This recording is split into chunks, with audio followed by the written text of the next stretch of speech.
All right, we are officially live and underway. So let's do the regular intro, even though there's nobody here at the moment. How's it going, everyone? I am ND Sean 45, I'm Irish Benjamin 57.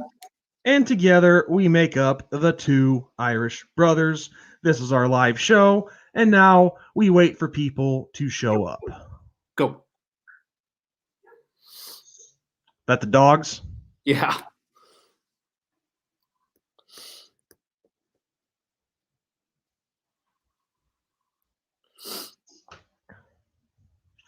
I should probably go to let's see, there we go.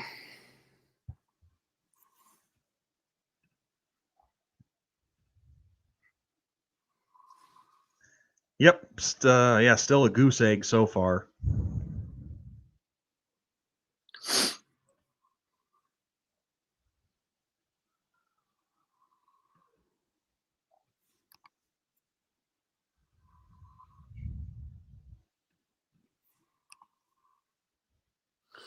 Yeah, because there's no point in discussing everything and wasting it when nobody's watching. Yeah, no kidding.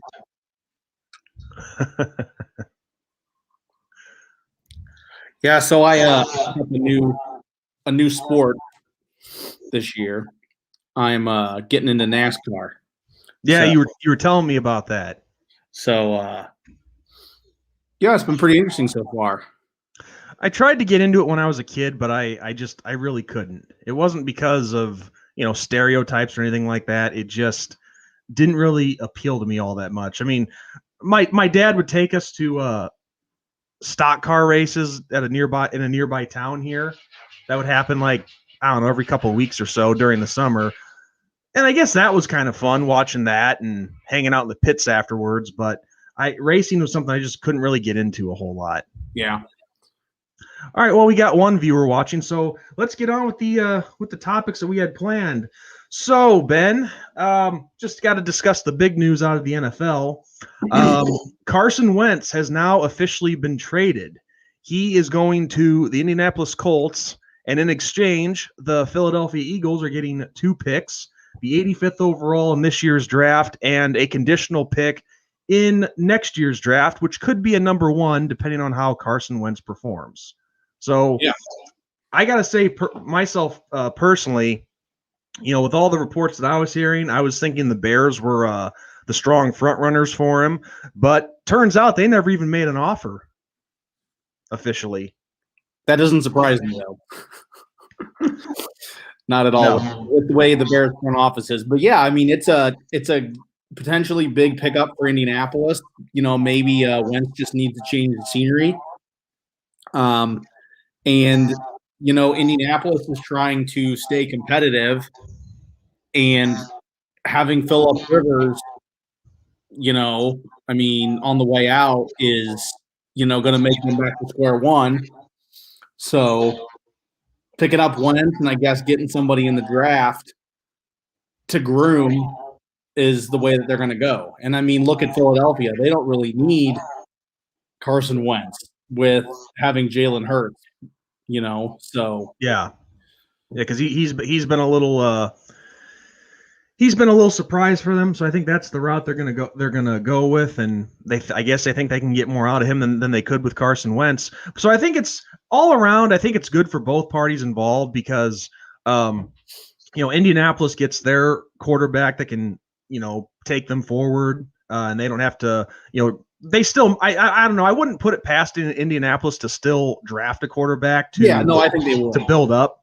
Yeah, but it works out for Carson Wentz and the Colts because he's reunited with Frank Reich, who was his offensive coordinator in Philly. So they already have that chemistry going for him. For Philadelphia, they get 2 draft picks, which honestly, I'd be happy with. I mean, they, it's not like, and the thing is, in addition to Indianapolis getting, a guy that they want, they didn't really have to give up much for him. They got Carson Wentz fairly cheap. Only 2 draft picks. And, go ahead. I was going to say Philadelphia gets 2 extra draft picks. Like I said, one of them could become a first rounder in next year's draft, depending on how Wentz performs. But the only negative is they have to eat, I think it's like $35 million in dead money. But of course, everybody knew that was going to happen. Because if you really want to move forward, sometimes that's what you have to do, especially with, when you have cap issues and all that stuff, all that fun stuff. So I think it really was a win for all the parties involved.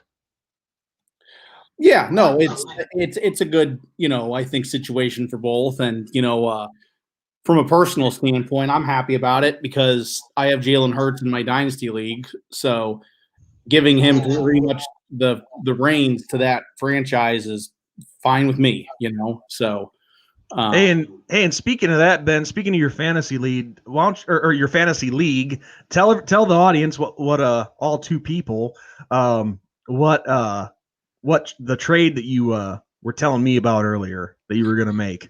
So yeah, I get their opinion. I pulled the trigger on it. I made the trade.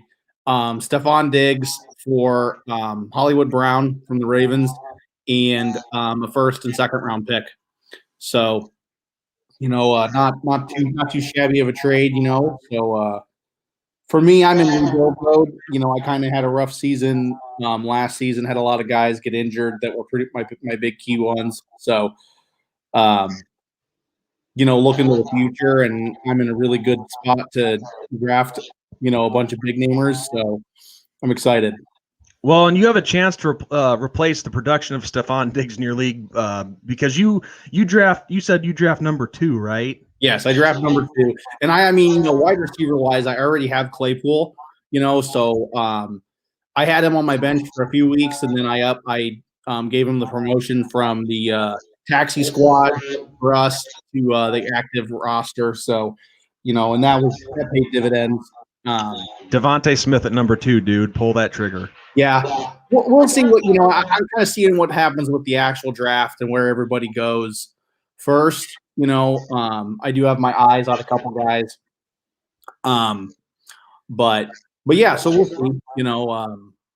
I'm keeping an eye on some running back situations too. I have Marlon Mack, and of course he went down with an ACL injury last year. So, I lost one of my big number 1 running backs automatically. So I could be looking to draft a running back, but we'll see. How everything falls. And like I said, it really depends on who's drafted where in the actual draft. And right. If it's like if like Pittsburgh trades up and gets somebody big, then maybe I'd go after somebody that's going to Pittsburgh because they could start immediately. But if it's somebody that they're going to be behind a bunch of guys for a while, I'm not probably going to be keen on drafting them immediately. So right. What happens? Yeah, my league that we do a dynasty league as well. I might have to be looking at possibly some tight ends, complimentary tight ends to Cole Kmet. So, but yeah, we'll cross that bridge when we get there. And also, just let everybody know anyone who happens to be on here. It shows 2, but there could be other people watching as well. We are only going for a half hour tonight. That'll be up to Ben if he wants to say or not. But yeah, we're only going to go for only a little over a half hour tonight. So any questions you have, get them in now because we're going to be moving pretty swiftly. So with that said, moving on to the next topic, Ben, when we left off from last week's show, you wanted to talk some college basketball. Yes.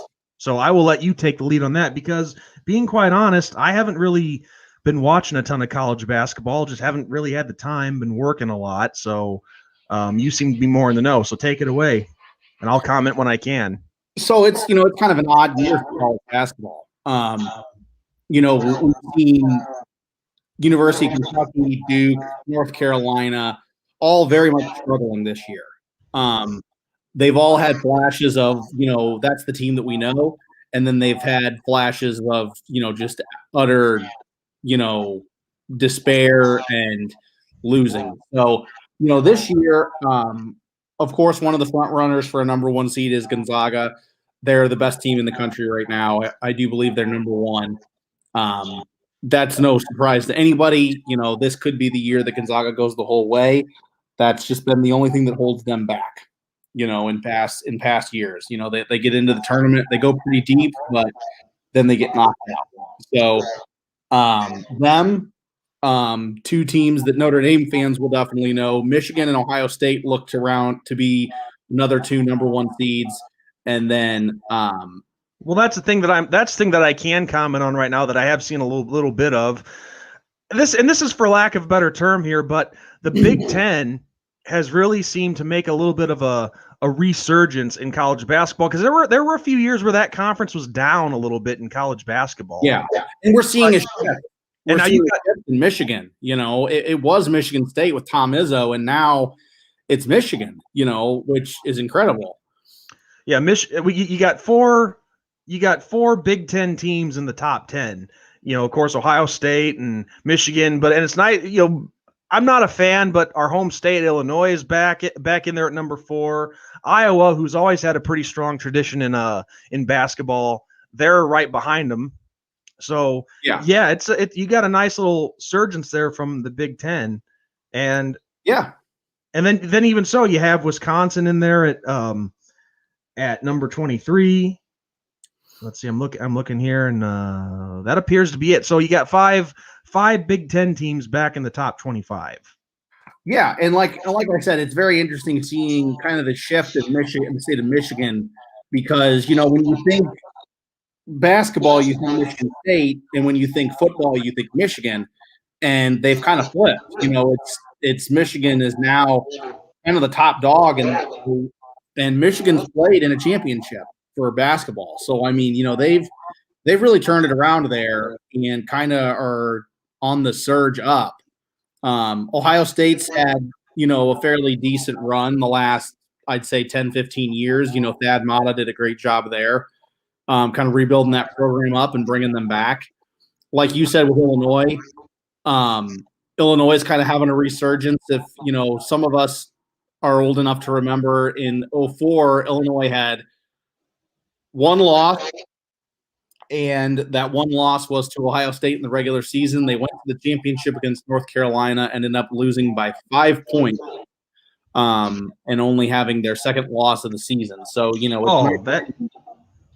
that year was huge, because that was the year when Illinois had guys like D. Brown, Luther Head. Yes. I forget who else was on that team, but some well-known name guys. And I remember that was because that was the time when I had just graduated high school, and Illinois was, and of course, being from Illinois, that doesn't mean you're going to be popular in the state. You know what I mean? But they were definitely the big talk around my area. That's for sure.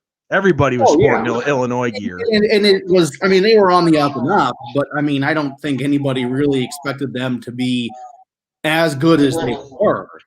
I mean, only losing one game in the regular season, and that was literally a last-second buzzer beater 3-pointer by Ohio State to beat them, was just incredible for that game. And then, like I said, only having one loss in the regular season is insane. But here in Illinois, for people that aren't in our state, it's been kind of down to the big three sports for college football.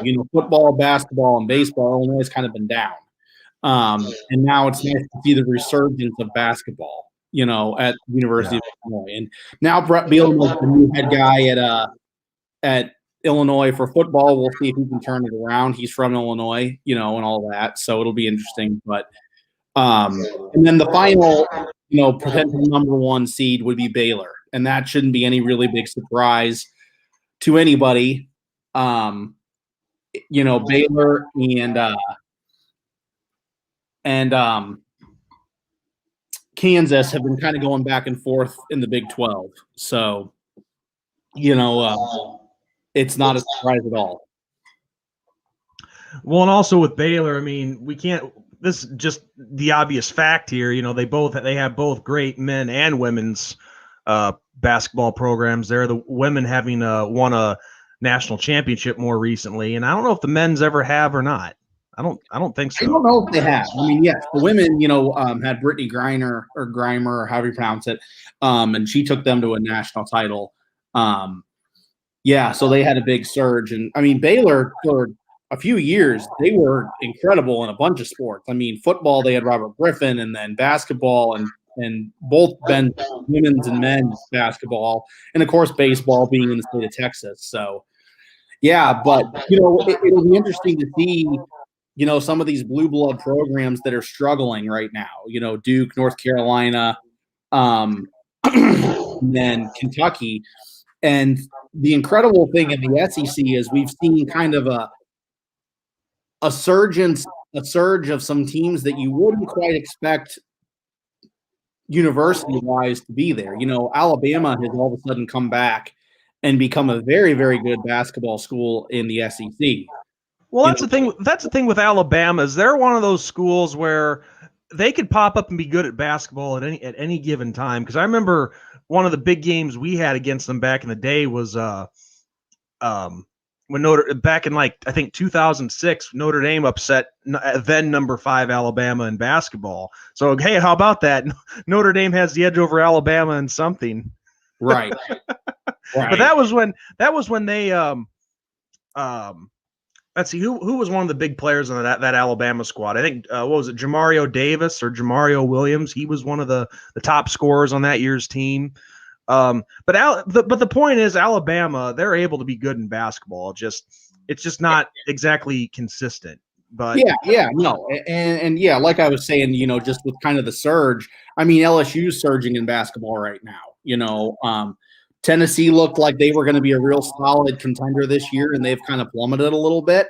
And then LSU's surged, and of course Alabama being number 1 in the conference, and then Arkansas. I mean, Arkansas has really kind of burst onto the scene too. They've had some up and down seasons, but now they're really trying to solidify a top spot. So it's incredible. It really is. Well, and seeing one of the comments here, not to change the subject or the team, but yeah, he's right. That was a very bad loss for Notre Dame basketball yesterday. But this is just a rough year for Notre Dame basketball. So I'm not surprised that they blew a lead that big. Oh, hey, Crimson Brave, what's up? I think this is only the second time we've seen you here. Yeah.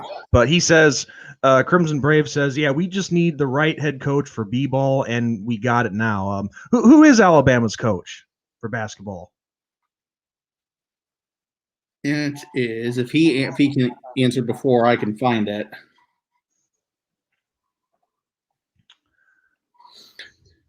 Because I am having a hard time finding it. But Nate Oates. Nate Oates. Yeah. So I mean, and we'll see. Teams get hot and they get in their individual conference tournaments and kind of surge up, and then take that momentum into the tournament. But yeah, it'll be interesting. And we've seen 2 other teams that have been very dominant last few years slip, and that is Virginia and Arizona. Arizona. I think is definitely slipping due to the fact that they got hit with some major recruiting violations. And, Virginia, I don't know what's up with Virginia. So, but yeah. But Virginia still is number 9 in the country right now. So that, they're still doing pretty well. They've started to turn it around, but we'll see what, happens when it comes time for the real ball to start, as I said. And Crimson Brave said that Nate Oates used to coach at Buffalo. Because I don't know too much about the guy. So, Crimson, I'm glad you're here to fill us in and educate us on that. And I like Buckner's comments here. Oats and hose. Oats and hose. Oats and hose. I got to get me my oats and hose. But it'll be interesting to see what happens. I mean, to see, who comes out as the number 1 seeds, and then if some of these bigger blue blood programs can rebound. I mean, so. Well, right now, and speaking of blue bloods in the conferences, you were talking about Virginia. Virginia and Florida State are the only 2 ACC teams that are in the top 25. So you want to talk about conferences that are on a down low right now? That would definitely be the ACC, because usually they have.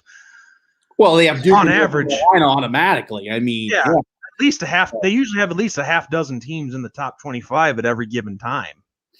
Yeah. So, yeah, because I mean, I remember, it was Duke, North Carolina, Virginia, Pitt on a good year, NC State. um, so NC State, it just, I mean, just loaded, and now, Miami. Miami's yeah, usually been a consistent top 25 team. yeah, and like you said, Florida State. I mean, they're the number one team, I do believe, in the ACC right now. I mean, that's incredible. They've surged up in that conference. So I don't think anybody really expected that. So Yeah. And Notre Dame, I mean, yeah, I know this is the homer coming out in me, but these last 20 years or so under Mike Bray, I mean, the job that he's done, oh with yeah, he's done a the best coach, the best coach since Digger Phelps. He brought that team back to the tournament, regular tournament appearances. Obviously, that's probably not going to be the case this year unless they pull off some kind of crazy ass miracle in the ACC tournament. But that team that he put together just a few years ago with Pat Connaughton and Bonzi. what was his name? Yeah, Bonzi Colson and Torrey Jackson, the babyface assassin Steve Vasturia, Jaron Grant, the team that almost knocked off Kentucky. Oh in yeah, the Elite Eight. I mean, it was absolutely incredible. That one year where they go into the ACC tournament. It's in North Carolina. They beat Duke and North Carolina back-to-back games. I mean, and then go on to win the ACC championship in the tournament, not the actual conference. But, yeah, I mean, it was incredible, absolutely incredible. So, I'm starting to agree with some of the people that are saying Gonzaga, and can they be stopped? I mean, they are 22-0 right now. From what I've seen, they're playing pretty good basketball, and I haven't really seen, to be honest with you guys, I haven't really seen much of college basketball. I don't know how many of you were here to hear me say that, but yeah, I haven't really had a lot of time this year to watch much college basketball. So I'm really relying on Ben right now, and even some of you guys to fill me in. But I know Gonzaga, that's without question. They've always had a solid basketball program, a great basketball program. Yeah, they've been phenomenal for years, and they just have just not been able to get to that title or win the title, So it'll be interesting to see what happens with them. But all I know is March Madness. So that's why they call it March Madness. It's the craziest time of the year, and that's the thing. Basketball is a sport that's so much different than football because it seems like you see so many upsets in basketball, and not so much in football, of course. But basketball is just one of those games where it's more of an even playing field, I think. Oh yeah, in men's, it's definitely a more even playing field than in just about any other sport. I mean, it's one of those sports now where anybody can beat anybody on any given day, and I mean, especially when it comes time for the tournament where you have no room for error. I mean, it's win or go home. So, it's incredible. Well, put it this way, on an old NCAA basketball game I've been playing right now, I'm doing a dynasty with Western Illinois, and I have them as a blue blood. There you go. The Western Illinois Leathernecks. Yep. This is what I did was, in the game that I'm playing, it's I think it was NCAA basketball 2004. I think it is. I think so. They when you start a dynasty, you're given all these different teams to pick from, and I picked the one that had the worst record. So I figured, hey, why not make it a feel-good story? Turn that team around. Yeah, there you go. So, but yeah, guys, like we said, for those of you who didn't catch it, we are only going for a little over a half an hour tonight, mainly because Ben has things to do, and hell, even I have some things to do tonight myself. So, the last topic we'll talk about here. The NFL draft is not too far away. April will be here before you know it. I mean, it's crazy that we're almost through the first 2 months of the year already. Yeah, no, it's incredible. It's going fast. I don't know if it's just something that happens when you get older and time seems to go by quicker. I don't know, but Yeah, already through the first 2 months, which then again, February being the shortest month, that helps. That doesn't help much. And Craig has an interesting comment here that I did see in the top 25. Ramblers.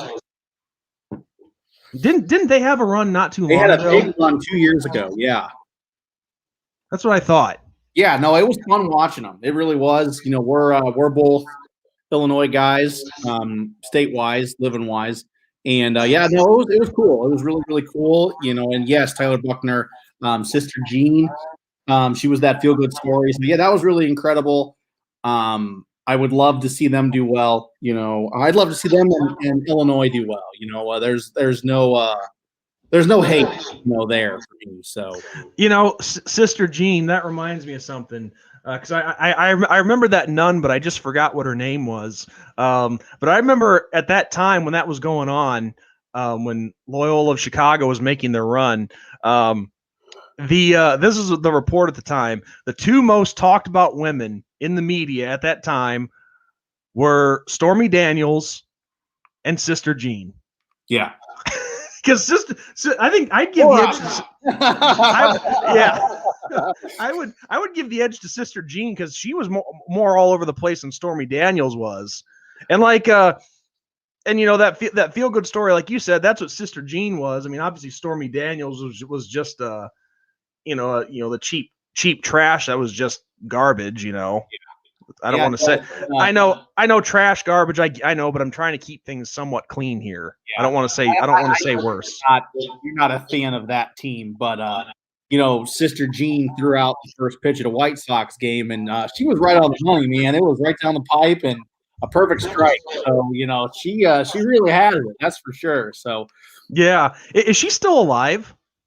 Yeah. Yeah, because I knew she was like what wasn't she like in her 90s? I don't know if she was that old. I thought she was in her 80s, but you could be right. I can't remember. Okay, well, still she's a lady in her 80s, and like you said, throwing out the first pitch, she's right down the middle. That's pretty good for a lady her age. So yeah, Craig is leading us right into our last topic of the video, or of the episode, I should say. He wants to know, Ben, who you think Miami will pick at number 3. And a lot of people are saying that they should trade back. I don't think that they should trade back at all. Me personally, I think they should either get Devonta Smith or Jamar Chase. Oh, so she was 9. Okay, so she's 100 right now, depending on when her birthday is. So I could not. Like I said, it's been a while since I've paid attention to all that in Chicago. But anyway. Yeah, I think either Devonta Smith or Jamar Chase. It's a situation where Miami's on the up and up. They pretty much have running back not nailed down. The quarterback situation's, pretty decent at the moment. The kind of thing that is shaky to me is the wide receiver core. So going after the wide receiver with that third pick, to me, is the best option. And if they don't go out for wide receiver, then a lineman would be great too. But we'll see with all that. Okay, well, I've got a couple of mock drafts up here. This first one I'm looking at is Ryan Wilson from CBS Sports. At number 3, he has the Dolphins taking Penei Sewell, the offensive lineman out of Oregon. Yeah. Chris Trapasso from CBS. He has.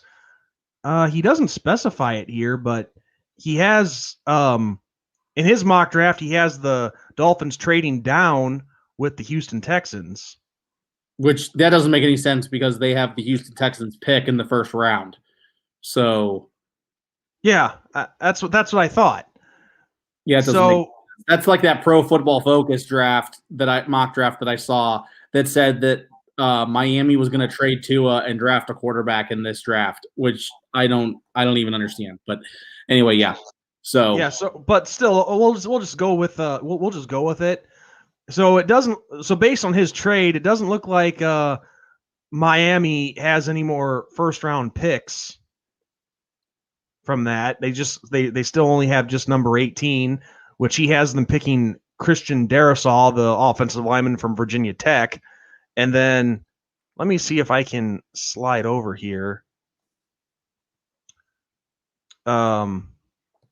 Josh Edwards of CBS Sports, he has them picking Sewell at number 3. And then Pete Prisco has them picking Jamar Chase at number 3. So that's the thing with these mock drafts. It's hard to tell, honestly. Oh yeah, no, and I mean we talked briefly about it. I do believe last week.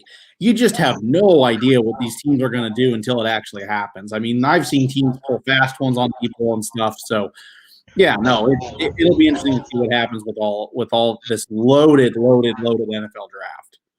Yeah, and obviously April's still a ways away, and you got a lot of teams that are still looking at making trades yet. I mean, there's still talk of the Bears, like my team, for example, the Bears going after Deshaun Watson. I don't see that happening because it'd be giving up way too much. But it seems like the only consistent pick right now is number 1, and that is Trevor Lawrence going number 1 to the Jacksonville Jaguars. I think that's the only safe pick. After that, it's all up in the air. Yeah, I mean, it depends on who they really want, quarterback wise, and if they really want a quarterback, and then what the Jets want, and all that. But I think that without just skipping the top 3 and going to 4, I would say the Falcons will probably go after who's the quarterback from Ohio State? I'm blanking on his name. Justin Fields. Justin Fields, yeah. I think they'll grab Justin Fields. I think the Bengals will grab Najee Harris to put him with Mixon. Or the Bengals, depending on what the Dolphins do, could grab Jamar Chase or Devonta Smith. I mean, if they want to solidify that wide receiver core that's aging a little bit. Two of these guys from CBS Sports have Atlanta taking a quarterback, and the other 2 have them taking corners. Yeah, I mean, and I don't know those teams like legit needs. I do know that like the Bengals, for example, they kind of have an aging wide receiving core. AJ Green is downhill. Packers running back situation. My answer is simple. I think the whole city of Green Bay should just burn to the ground, and there should be no more franchise in Green Bay, and that will solve a lot of problems. What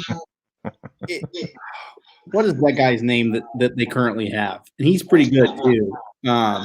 Adams, or no? Adams Aaron is a wide. Jones, is that right? Wait, Adams is a receiver. What am I talking about? Devontae Adams. Oh yeah, I don't know. I really don't know. I don't pay a lot of attention to the Packers. This is a loaded draft, so they could do what they want. Aaron Jones, yeah. I mean, you keep him, and then you get somebody behind him, and I think you're pretty solid. But Craig, we talked about the Carson Wentz thing to start off the video. So if you want to go back and rewatch that, you can. But yeah, going down the draft order, the Lions got their quarterback and trading with the Rams, so they have Jared Goff, so that kind of makes them pivot, in my opinion, from what they could have probably done in the draft, which getting a quarterback. So, with Green Bay, going back to that for a second, even before what I'm looking on right now on CBS Sports, a lot of people have Green Bay taking a receiver at that spot at number 29. Yeah. So I mean, like I said, I don't pay a ton of attention to them, for obvious reasons, but going down the order, I could see the Lions going after a wide receiver. They have their quarterback, they have a decent line, they have their running back in Swift, so I could see the Lions going after a wide receiver. And then after the Lions, it is the Panthers at number 8. I could see the Panthers going after a quarterback. I mean, they have Bridgewater, but how long are you going to have Bridgewater? Oh, everybody here has them. They have different ones, but everybody here has them taking. Oh, actually, I take that back. All but one have them taking a quarterback. Yeah. So, I mean, you have your running back in McCaffrey if he can get healthy again. The wide receiver core ain't bad in Carolina. So you rebuild that line and you get a quarterback and you're solid. And then talking about number 9, I think another quarterback situation, they don't have anybody really quarterback-wise that's of any good standing, in my opinion. So I think a quarterback is their solution. And then rounding out the top 10 is the Cowboys. The Cowboys are very interesting, man. I don't know. I would say it depends what they do with Dak Prescott. Yeah. See, because here's the thing. Everybody here has them going defense, whether it's defensive line. It's either defensive line or backfield. But say you let Dak Prescott go and don't try to re-sign him or anything. Do you really feel good about let's see, is Andy Dalton still with him? Yes. Do you really feel that great about Andy Dalton being your starting quarterback? A guy who is near the end of his career, who has been hurt already. You would think that Dallas would try to go quarterback again. Yeah, like you said, it depends on Prescott, man. I mean, if they keep Prescott, then I could see getting a running back. If they don't keep Prescott a quarterback, I mean, they just drafted CeeDee Lamb last year as a wide receiver, and I mean, he had a phenomenal season for a rookie. Well, why would you go running back when you have Zeke? Zeke has been inconsistent. I mean, I have him in my fantasy, and he's been up and down, and the situation there is different than I think a lot of people are willing to admit. So, I mean, I see. To me, you need 2 good running backs in the NFL these days. And I mean, Zeke is good, but is he as good as he once was? I don't think so. And, I don't know. It depends on what happens. It really does. So, well, and even though they're not in the top 10, I got to talk about my guys for a couple minutes here. So looking at all these, well, let's just say they don't make a trade and they keep the Bears keep the number 20 overall pick. A lot of people, and even I kind of edge towards this a little bit. Offensive line, I think that's where they would need a lot. They need a lot of help there because a lot of the guys they currently have are really letting them down. Because that's the thing. Like, what's the point of going after a superstar quarterback if you don't have the line to protect them? Exactly. Because I've seen all sorts of different names. I've seen the kid from Virginia Tech that I had mentioned earlier. I even heard someone mention our boy from Notre Dame, Liam Eichenberg. Oh yeah, I've heard his name mentioned as a possible pick at number 20 for the Bears if he's not gone already. But I also think the Bears could go defense again too, possibly. Maybe go after a corner. Because that defensive backfield, they kind of, well, I'm not gonna say they crapped the bed, but they didn't perform to the high standards that we were used to a few years ago. Yeah, no, I agree with you there with the Bears. I live in Bears territory, so I pay attention to what's going on with them for the most part. And line, I mean, everything starts with the line. You have a decent running back, you have a decent wide receiver core. I mean, your quarterback is up and down, but when Mitch had time to throw and stuff, he was pretty good. I mean, and same with Foles. When he had time to throw, he was pretty good too. So you solidify that line and things turn around a little bit. Nick Foles is a great guy. He's a great person. I do like him as a person. Quarterback though, he's not our answer, man. He can't. Yeah. His biggest downfall is he can't scramble. And I'm not saying that a team can't win with a quarterback that can't run, but it goes back to what we were saying. If you're going to go with that kind of quarterback, you better have a line that can protect him big time. And you look at the lines that Peyton Manning, the Cowboys of the 90s. The Cowboys of the 90s Brady had. I mean, these are guys that don't run at all, So, yeah. But so we're creeping up on the 30-minute. We're actually past the 30-minute mark. Yeah. We got a good question, and I think it would be a perfect place to end the stream. Yeah. There it is. Where do you think J.J. Watt will end up? You hit it off first. Well, I mean, of course, I follow Chicago Bears news all the time, and I've seen the the reports where, because his wife plays for the women's soccer club here in Chicago, what's it called? The Dynamo or something like that. I don't watch women's soccer, but there's a lot of love for the city of Chicago from the Wattses. So could he end up there? Possible. But at the same time, though, it wouldn't surprise me, him being originally from Wisconsin, if he doesn't possibly consider Green Bay. But another sleeper that really, I shouldn't even call him a sleeper, a team that he could really help out is the Buffalo Bills. That'd be interesting. His name's been the Bills mentioned. That would be really, really interesting if he went to them. His name has been mentioned with Buffalo. I had not heard that, so that's cool. I could. I mean, even though I don't like Buffalo, that would be neat for him. So you go with your opinion, man. I think the Titans. I really do. I know that I've heard they're making a push for him. I could see him in the Titan blue. So we'll see what happens. Maybe there's a reunion with his brothers and he goes to Pittsburgh. You never know. But Craig mentioned that. Yeah. So I don't know. We'll see. Yeah, it'll be interesting to see what happens. Especially, we're approaching the new league year is coming up in about 3 weeks. I think it's March 17th. Yeah. Yeah, March 17th is the new league year. It's right around the corner. So it'll be interesting to see what happens. Especially whatever possible trades that could still happen. We'll in particular, I talk a lot about the Bears. I'm not trying to just ignore everybody else, but will the Bears trade for a quarterback? Will they try to go after Dak Prescott? Will they try to go after Derek Carr? Who knows? Yeah, I've heard rumors that they could just simply re-sign Mitch Trubisky, but this is one of the true exciting parts about the NFL is the offseason, seeing where all the free agents go and what they do in the draft and all that. So it'll the next few weeks will be really interesting.